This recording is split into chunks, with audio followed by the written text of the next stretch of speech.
you. Just I know I arrived because the door was locked. I'm sorry for the delay. Again, thank you, participants. Come back and again join us. I hope you have had a short rest. And now we are ready to continue our workshop, the last session, by presentation of Professor Khami. Professor Khami, the stage is yours. Would you please turn on your microphone and share your slide with us? Yes, sure. Okay, so if I just can, okay, so.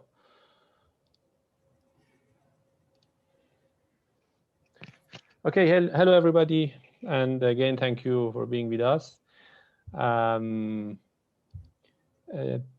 We will share the link to the WhatsApp group that we have formed for all the participants to be a member in that group.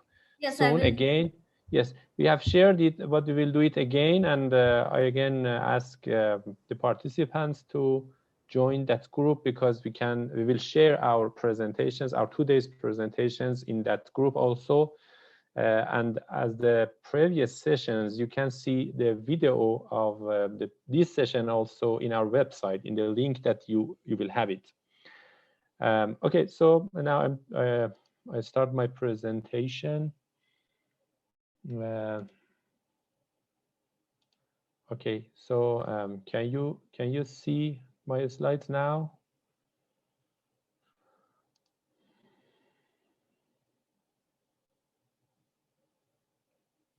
I hope you can see my slides.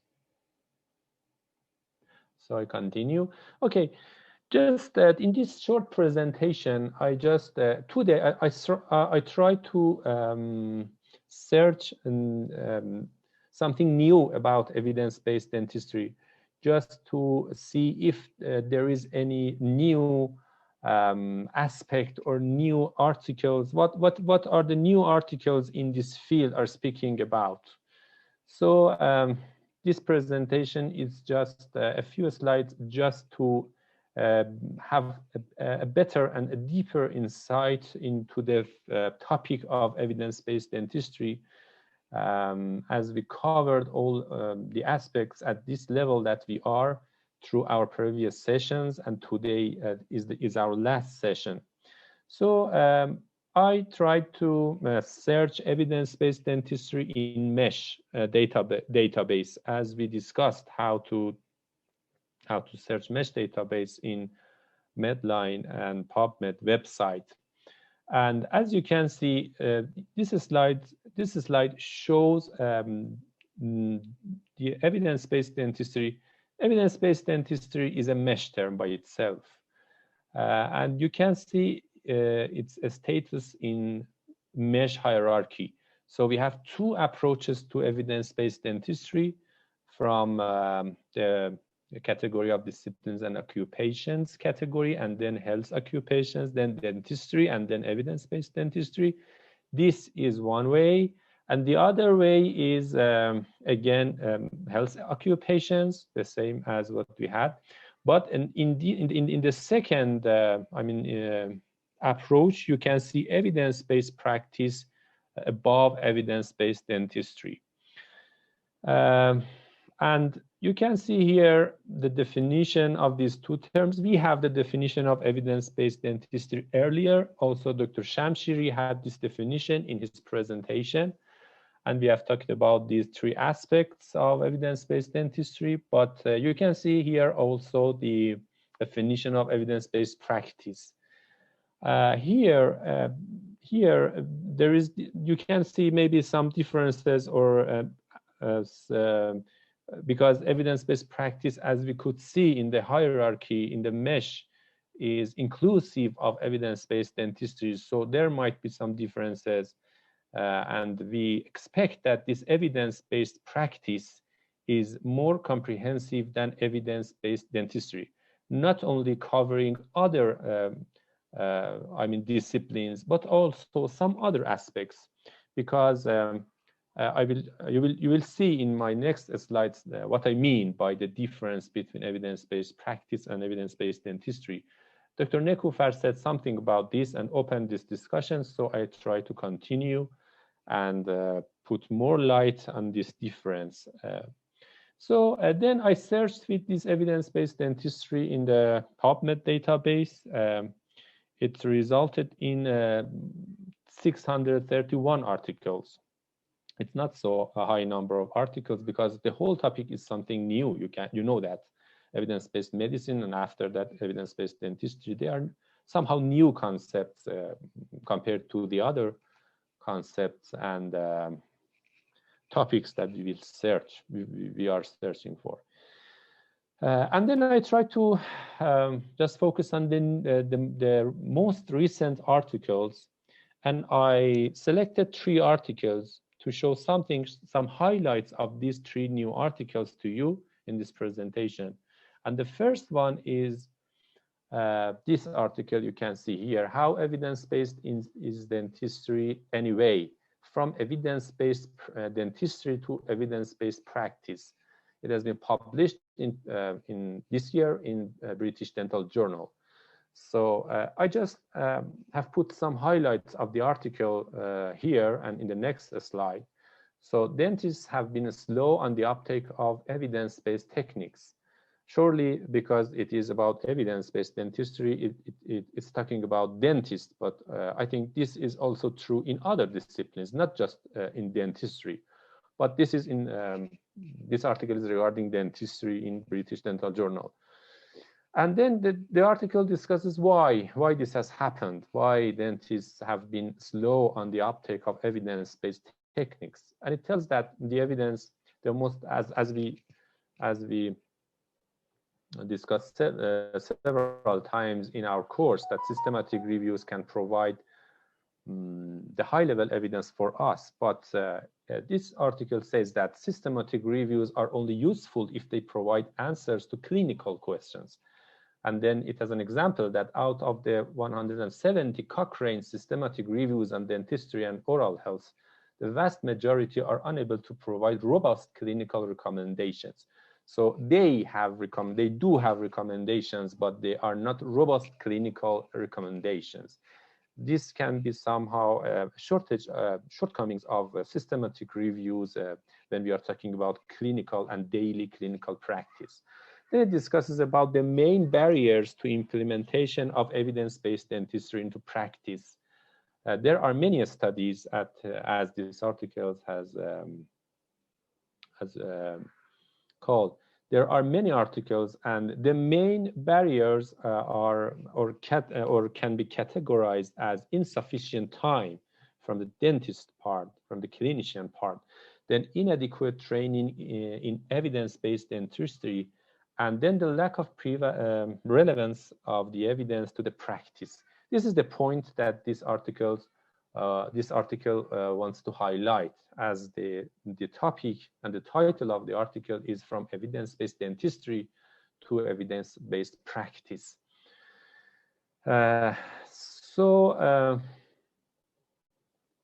It has repeatedly been shown that when dentists are searching for help or advice, they would instead turn to colleagues.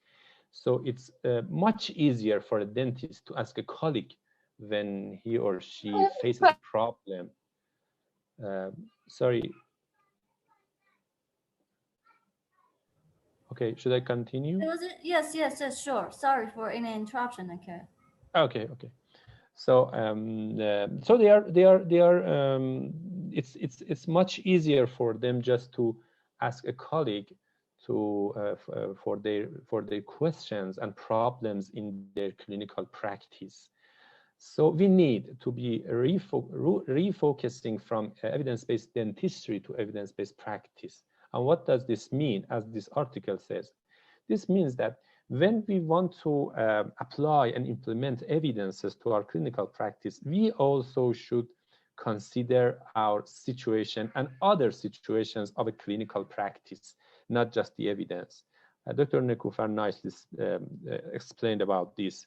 So some other aspects should be also taken into consideration.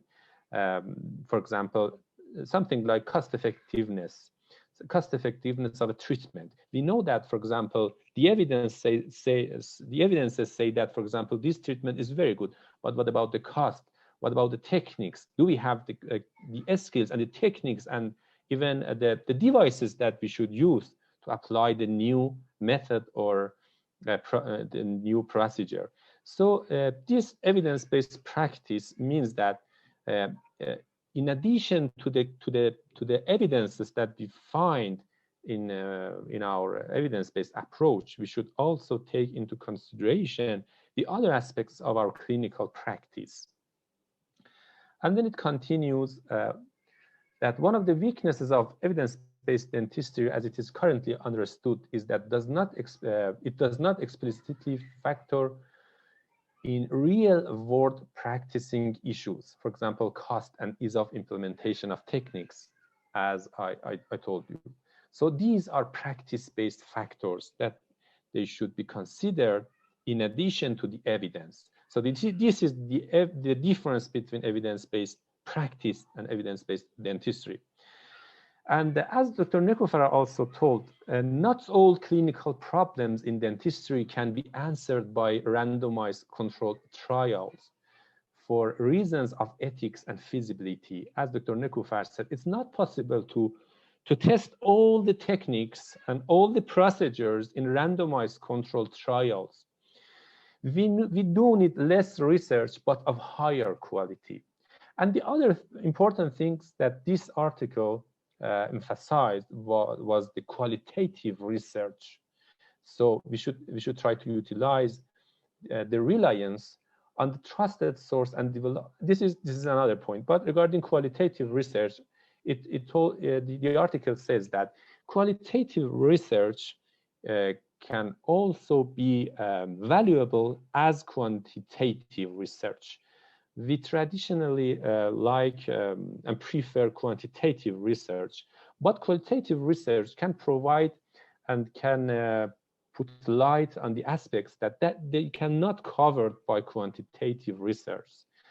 And when we do first a qualitative research, then after that, we even are able to design and do a better quantitative research. That can be somehow a predisposition for a good quantitative research.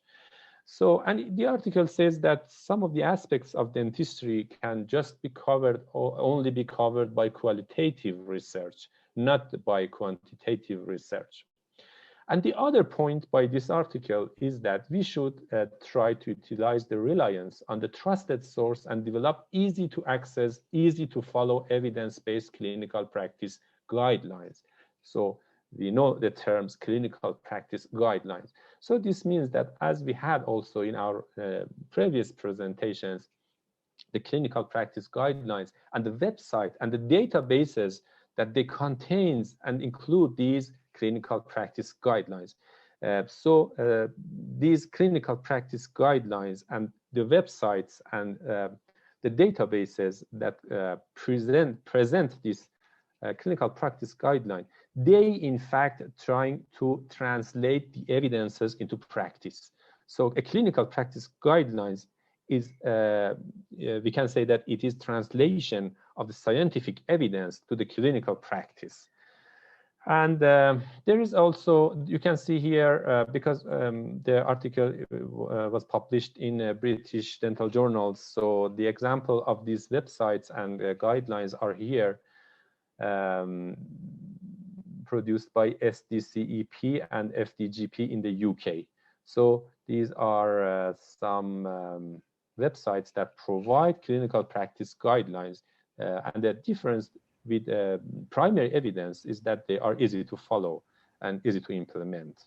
And this is better for dentists because, as we saw, the dentists are in shortage of time and they cannot go through all the evidences. But when we have prepared,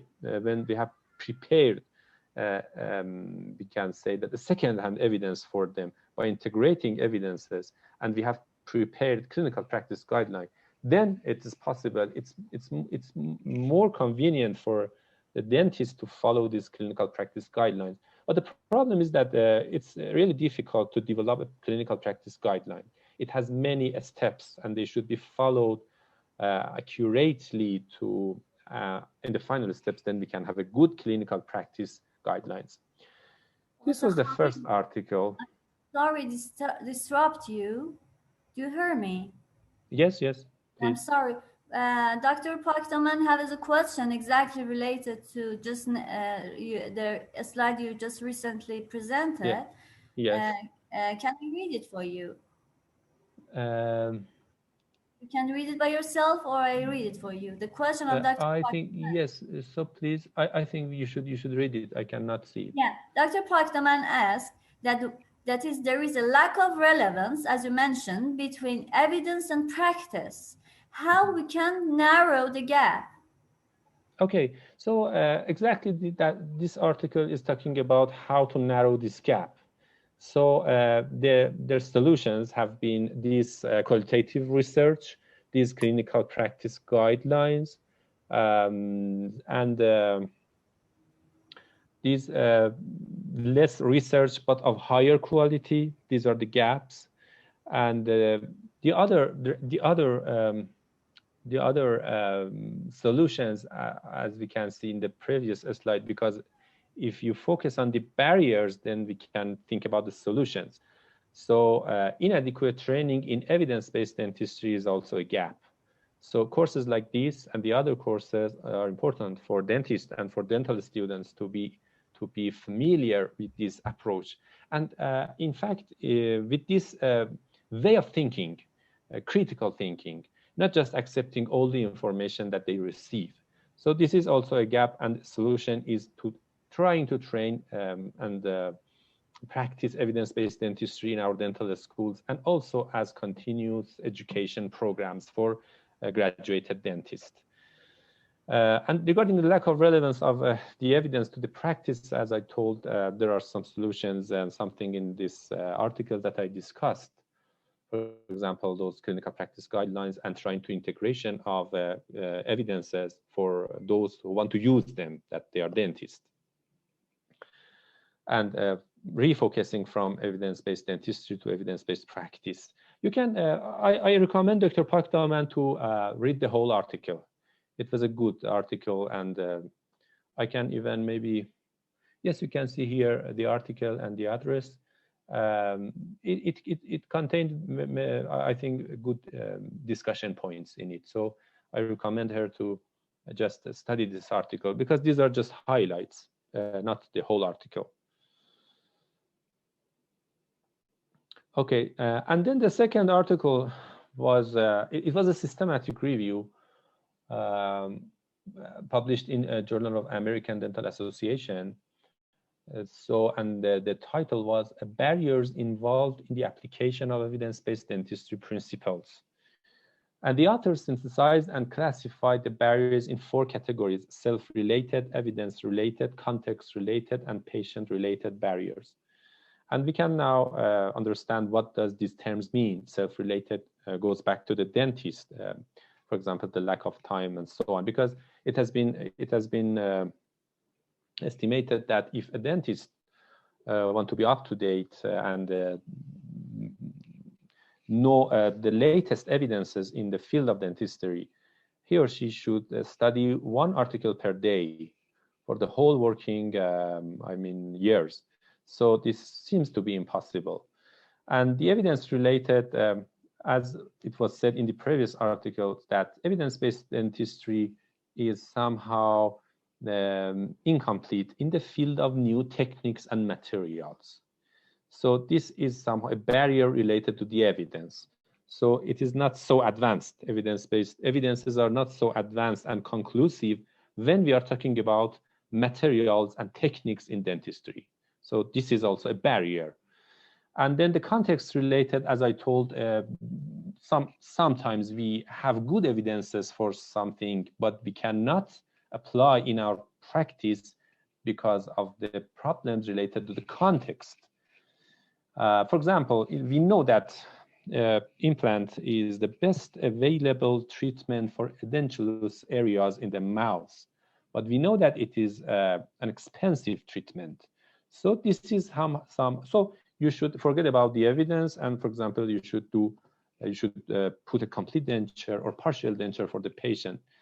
So this is a barrier related to the context. And then the patient's related barrier, it is about sometimes the patients, they are reluctant to accept the new treatments or the new procedures. So everything is okay. You have the skill to do the new procedure. The patients even can cover the cost. You have the technique, you have the equipments that are needed to do this new procedure, but the patient refuse to this treatment. So this can be considered as a barrier related to the patient. Then, as reported by this systematic review, shortage of time and financial constraints were the barriers most frequently studied. So in various studies regarding barriers of evidence-based dentistry, these two barriers have been reported most frequently. And then the authors, as their conclusions, the authors encourage practitioners to participate in educational programs focused on training in evidence-based dentistry abilities, in addition to seeking accessible and synthesized formats of reliable scientific knowledge. So this was also the conclusion of this article. And the third article was, it was just like a letter to the editor, and the title was, "Are We Making an Impact?" And it was published in Evidence-based Dentistry Journal in 2019. And the authors, Professor Elizabeth Kay from UK, she discusses in this article that the researchers keep doing what they do because they want to leave the world, in this case, the world of dentistry and oral health, a better place than when they came into it. And she says about the personal experience that in one of the big conferences, she asks the researchers and scientists that why you are doing what you are doing? What's the reason that you continue research? And according to the answers by the participants, she says that many of them, they just want to make the world better. So, and then she says that in order to have some way of measuring whether researchers are doing what they are supposed to be doing, their owners, their bosses, and employers need a metric to assess the quality of the research being produced. So the aim of the researchers is to have some impact. And how to measure this impact? In this article, Professor Kay discusses that we have a metric, for example, for the science, which is impact factor. But does impact factor really related to impact? Because impact means impact on the society. For example, solving some important problems for people, for individuals in the society, for their health, for their well-being. This is the true meaning of impact. But impact factor just talk about the citations to articles. So it's not related to the impact that the researchers, they really want to have impact on their society. And so it tells about the word impact and says that, okay, it seems that our metrics cannot measure what the researchers and scientists really want to do. Okay, so this was just to know what are the trends now regarding evidence-based dentistry. It seems that we do need education, training in this field. We do need to work on clinical practice guidelines. We do need to translate evidences into clinical practice. And all the audiences and participants in this course, they have this responsibility where they are in any country that they are, to put one step forward, to move one step forward this topic, evidence-based dentistry, in the context. And I think this is because all those who have participated in this course, they have shown their interest in this field. And now it's the time for them to do some practical things. And they should think about what they should do, what they can do regarding this evidence-based dentistry and evidence-based approach. So, and again, this is my contact information, and if you want, you can contact me. If you have any question, I will be happy to answer. And so now if there is any other question, I'm ready to answer. Thank you. Thank you for your patience and for your attention. Thank you, Professor Khami. You are welcome. I really enjoyed it as your previous lectures. In briefly, you summarize all the required information that in which point all the participants, whether they are practitioners, whether they are the researchers, should focus on in order to reach an evidence-based approach. So you just notes and summarize all the important points and factors. Thank you. I appreciate that. You are welcome. I just want to ask. Summarize all the topics in several slides. Thank you. You are welcome. Thank you very much. Thank you. But I don't know if Dr. Shamshiri has anything to add to my presentations. Sure. Yes, Professor Shamshiri, if you have any other notes to let the audience know, we will appreciate it. Okay, thank you again. It's enjoyable for me to participate both as a participant and as a speaker. I want only add for evidence-based dentistry, don't think that the evidence-based dentistry is for a single practitioner. Think about that we can change our clinical practice in our clinics to the evidence-based clinics. I mean that for harmonizing the practice in a clinic, it's better to define the questions and find the appropriate answers based on the best evidence and by the decisions made by all practitioners in that clinic. And by revising and updating the answers to these questions, the clinic could always be evidence-based and be an update and up-to-date clinic. Think about the evidence-based clinics and evidence-based departments for students, because in education also the creation of good questions, especially for postgraduate students, is very important, and finding the answers and discussion with the professors are very important, and it's good for them after graduation and working in their office. Yes, that's right. Thank you for the notes you mentioned to that. But according to the explanation of Professor Nekufar and also Professor Khami, and as Dr. Pakdaman has written here, it's highly important to educate a student to think critically. Do not accept everything. Do not read it and accept it and do it, but read everything and critically appraise it, that whether it's right or wrong. But in reality, in clinical practice, as like Professor Khami told us, we could not find evidence-answered-based approach for the treatment. And also, as Professor Nekufar explained, we cannot always follow the evidence-based dentistry or evidence-based documents to use it practically in dental practice. It's difficult to use it and from different point of view. And anyway, but this short course helped us to know how we should critically think about the document that released to us. Do not accept it.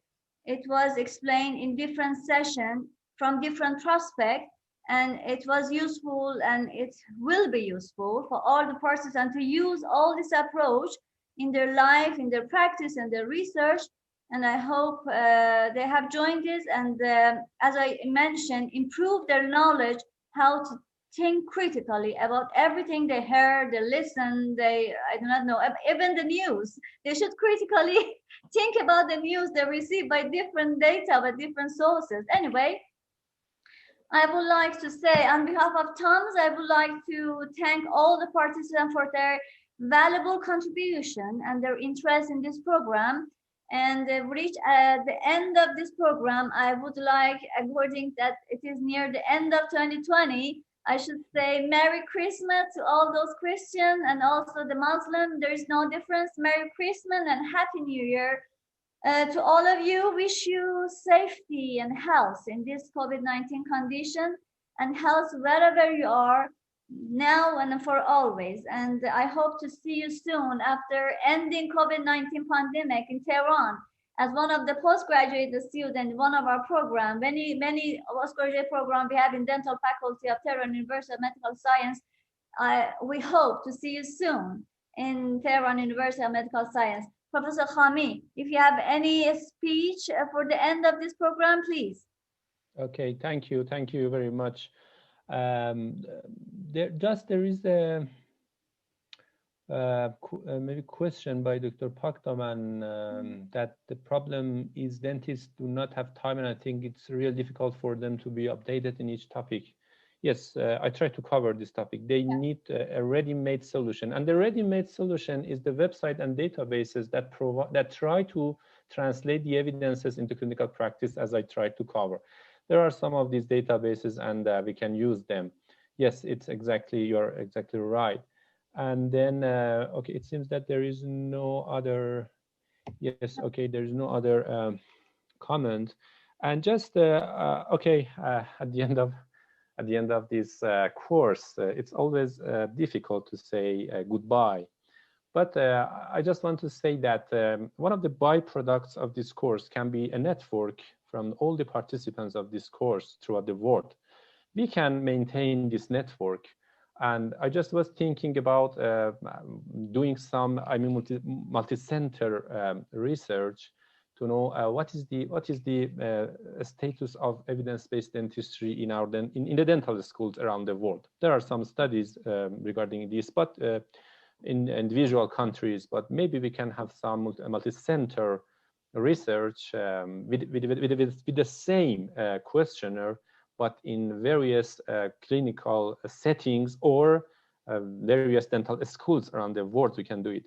So we can maintain this network. That WhatsApp group is one way, and then okay, that was one point. And the other point, I want to really thank Dr. Fariba Motawasselian. Without her enthusiasm, be sure that this course would not be held. She was very keen to do this course, and from the idea and pushing me forward to do this. I would like to really thank her, and her really good management of the sessions. It was amazing. So thank you very much. And all of the speakers, now from the older speakers, Dr. Shamshiri is with us. I want to thank him for his really valuable contribution. I myself learned a lot. I'm sure that all the participants also have learned many things. And our other speakers, they are not here, but they were with us and they helped us, and their constructive contribution to this course was amazing. And also my dear colleagues in International Relations Office. During these 6 weeks, they supported us. They provide a very good support for us. Ms. Sadeghi, Ms. Alaeddini, and the other ones. I just want to say thank you to all of them. And at last, I want to thank all the participants. Again, asking if they could kindly fill in the evaluation form and stay with us in the group. We try to maintain this network that we have. And now it's time for the last photo. If you just start your cameras, all of the participants that they want and they can yes, turn on the videos, then we can have a photo. The last memory of this workshop. Yes. I hope we could have another one in near future with the advanced form of evidence-based dentistry. I hope so. Yeah.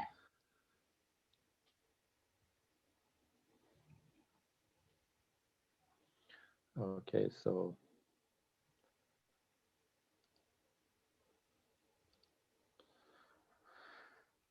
we have some new cameras and videos on now.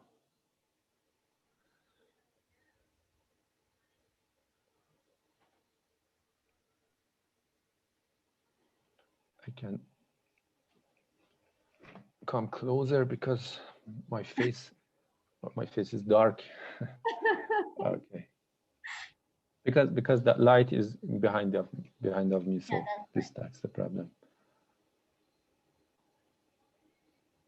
Okay, thank you. I think those who wanted and those who could, they have turned on their cameras. So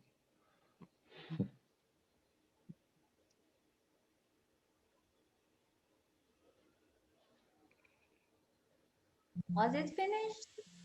Yes, yes. I took a lot of, I could not smile anymore. yeah, I took a lot of photos. I could not smile. thank you. Thank you very much. Thank you. Always saying hello is easy, as encouraging, but saying goodbye is difficult. I don't like to say goodbye to all those guys and all those friends I found here in this workshop. It's the truth that I tell to you. And please don't leave us. Keep your contact with us with the link address that was entered in the chat box. Please do not disconnect with us. Dental School of Tehran University of Medical Science is one of the very famous dental faculty around the world with very improved knowledge, and all the information that is released to students during their education is according to evidence-based approach.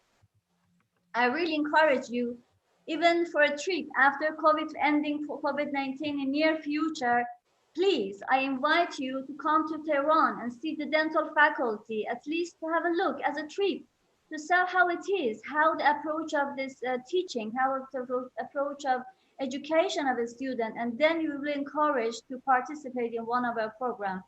Please don't leave us. We found new friends, and I like to keep our friendship for always. Thank you and bye-bye. Happy New Year again. Bye.